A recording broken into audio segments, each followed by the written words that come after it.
अपने आसपास की खबरें देखने के लिए सब्सक्राइब करें युवा जन संदेश न्यूज नोटिफिकेशन पाने के लिए बेल आइकन को प्रेस करना न भूलें। शहर की कानून व्यवस्था जिनके कंधों पर है वो सुबह हाजिरी लगाने के लिए किसी राजनेता के घर जाते हैं। अगर इस तरह का माहौल रहेगा तो न्याय नहीं रहेगा।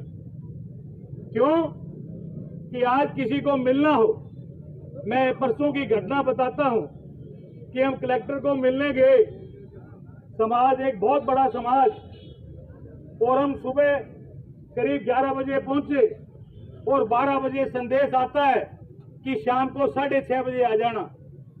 कोई बात नहीं, शाम को 6:30 बजे गए तो श्रीमान जी हमें 8:30 बजे मिल रहे हैं। और हमसे बीच में पहले जो लोग आए जिन्होंने गौड़ साहब का फोन कराया वो सीधे आए, गेट खोल के अंदर घुस गए। अगर इस तरह से फोन करा के अगर मिलवाया जाता है तो इस शहर को कौन चला रहा है ये बताने की जरूरत नहीं।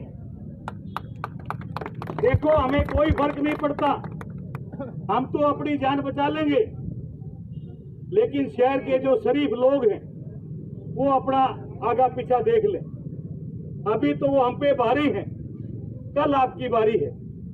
इस तरह का माहौल शहर में जो गुंडा राज हो रहा है, उस गुंडा राज में पुलिस का सीधा सीधा हाथ है। नहीं तो किसी की हिम्मत नहीं कि कोई आदमी किसी की तरफ उंगली करके दिखा दे। लेकिन यहां कोई भी झगड़ा होता है, पहले फोन करवाओ फिर आपकी कार्रवाई होगी। वो कहता है मैं तो जानता ही नहीं। कोई बात नहीं, आप जाओ, वो फोन कर देंगे। यानी कि उनके दत्तक पत्र जो बनना चाहते हैं कि आपका आशीर्वाद हमेशा हमारे ऊपर रहे। इस तरीके से अगर थाने चलेंगे तो आप न्याय की गुंजाइश मत करो। हमारे शहर में चिट्टे का नशा इतना बिक रहा है कि 20-20 साल के बच्चे सुबह से शाम तक एक ही प्रोग्राम बनाते हैं कि 500 का 1000 का नोट कहां से आए, और वो 500-1000 के चक्कर में किसी की चैन तोड़ते हैं, किसी की साइकिल उठाते हैं, और कपड़ा मिल का जो जंगलात है वहां ले जाकर टायर खोल के बेच के आते हैं, कभी हैंडल बेच के आते हैं। एक तो नशे में इतना चूच था कि मोटरसाइकिल का इंजन उस पे रखे रक्शे में बेचने जा रहा था। एक एक पुर्जा खोल के बेच रहे हैं। इस तरीके से पूरे शहर को अगर चोर बनाना चाहते हो, शहर में अपराधी घटनाएं आप करवाना चाहते हो, हमारे यहाँ कोई फर्क नहीं पड़ता। मैंने एक ऑडियो सुना था, भादरा का पता नहीं टीपी का था, एक नंबरी बदमाश वहां के सीआई को इस तरीके से गालियां दे रहा था, ऐसे बदतमीजी से पेश आ रहा था। ऐसे लोगों को आप इस शहर में पैदा कर लोगे। हम थोड़ी बहुत इस वर्दी की शर्म करते हैं और आपको नमस्कार करते हैं। जो लोग गुंडे बदमाश हैं वो नमस्कार नहीं करते, मोबाइल मिला के सीधी मां बहन एक करते हैं तुम्हारी। मैंने ऑडियो सुना था। आप बाज आ जाओ, कोई फर्क नहीं पड़ता। आप जो मर्जी माहौल पैदा कर दो, कोई फर्क नहीं पड़ता। कोई इतना कमजोर नहीं है। लेकिन सवाल इस बात का है कि अगर इस तरह की पुनरावृत्ति बार बार हुई तो खैर आपकी नहीं होगी। ये शहर बहुत बड़ा है, यहाँ सारी पार्टियों के मतभेद बुला के हम एक मंच पे सैकड़ों बार एक साथ इकट्ठे हुए हैं, और जब इकट्ठे हुए हैं तो एसपी को यहाँ से चलता किया है हमने। इसलिए आप लोगों की परीक्षाएं मत लो। जो विजय जिंदल जी के साथ घटना हुई है वो एक योजनाबद्ध तरीके से हुई है। रात को घटनाक्रम हुआ और वो घटना अगले दिन तक चलती रही, योजना बनती रही। उस योजना में कौन कौन शामिल है इस बात की जांच होनी चाहिए। और 50-60 लोगों ने जाकर वह हमला करके इस तरीके से चोटें मारी हैं जैसे एक प्रोफेशनल क्रिमिनल हो कि धारा भी नहीं लगे, थाने में जमानत हो जाए। अब वो लोगों को कह रहे हैं 307 तो नहीं बनती। अरे ये तो थाने का सीआई तय करेगा या डॉक्टर तय करेगा। और वो शहर में चर्चा करते फिर रहे हैं कि बनती तो नहीं है जी। अरे ये बनना बनाना इससे कोई फर्क नहीं पड़ता। जिन लोगों के वोटों के दम पर आप कुछ बने हो वो जमीन पे ला देते हैं। ये शहर की जनता है, वो अपने आप इसका जब समय आएगा जवाब दे देगी।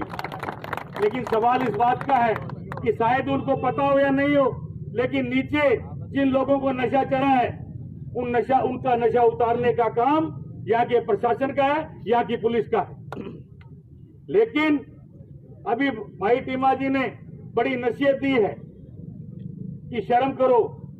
टीमा जी ये इस गंगानगर के थानों में रहना चाहते हैं, या माल बहुत आता है, किसी रावणा मंडी के किसी थाने में लगा दिया तो वहां धूड़ उड़ती है, आता उता कोई नहीं है। यहाँ सबको कोतवाड़ी चाहिए, सबको जवाहरनगर थाना चाहिए। क्यों? होटलों में क्रिकेट सट्टा, पर्ची सट्टा, शराब माफिया, इस तरह के जो अनैतिक काम जो हो रहे हैं वो गंगानगर शहर में हो रहा है। सरेआम शहर में गांजा बिकता है। ये सारे के सारे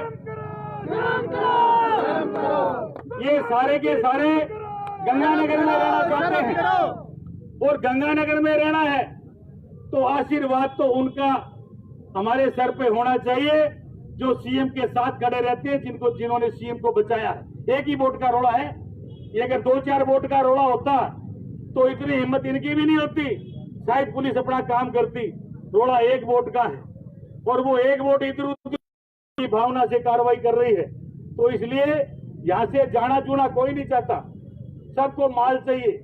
और माल यहाँ इनको नहीं चाहिए, यहाँ से इकट्ठा करके माल पहले आईजी के पास जाता है और फिर जाता है वहां सीधा मंत्रियों के पास। इनके सबके बंदे, इनके थानों में कागज खरीदने के लिए अलग से कोई पैसा नहीं आता, पेन खरीदने के लिए अलग से कोई पैसा नहीं आता। वो कागज और पेन ये पर्ची सट्टे वाले ये देके जाते हैं दस्ता। इस तरह का यहाँ शहरों माहौल हमने देखा हमारे सामने। और ये नहीं कि अभी हो रहा है, ये परसों से ये प्रथा चलती आ रही है और ये आगे भी ऐसी चलती रहेगी। इसलिए इनको नसीहत नहीं, इनको तो ताकत से ठीक किया जा सकता है। और जिनके पास ताकत है वही बचेंगे। अगर कोई शरीफ सोचते हैं कि हमारा तो क्या लेना देना है, तो विजय जिंदल का क्या लेना देना था? शरीफ आदमी है, कई संगठनों के नेता हैं, क्या लेना देना है? लेकिन टारगेट करके कि अगर कोई बोल गया, किसी दूसरे की मीटिंग में चल गया तो ऐसे हालात कर देंगे। इसलिए हमें बड़ी सूझबूझ के साथ संगठित रहना है। धीरे धीरे आगामी जो प्रोग्राम बनेंगे हम उन प्रोग्रामों में बड़े संघर्ष के साथ इस संघर्ष समिति के साथ रहेंगे। इतना ही कहूंगा। इनकलाब जिंदाबाद। इनकलाब जिंदाबाद। धन्यवाद कामरेड साहब। लाल सलाम आपको। अगले वक्ता के रूप में प्रेम भाटिया जी हमारे बीच। अपने आसपास की खबरें देखने के लिए सब्सक्राइब करें युवा जन संदेश न्यूज नोटिफिकेशन पाने के लिए बेल आइकन को प्रेस करना न भूलें।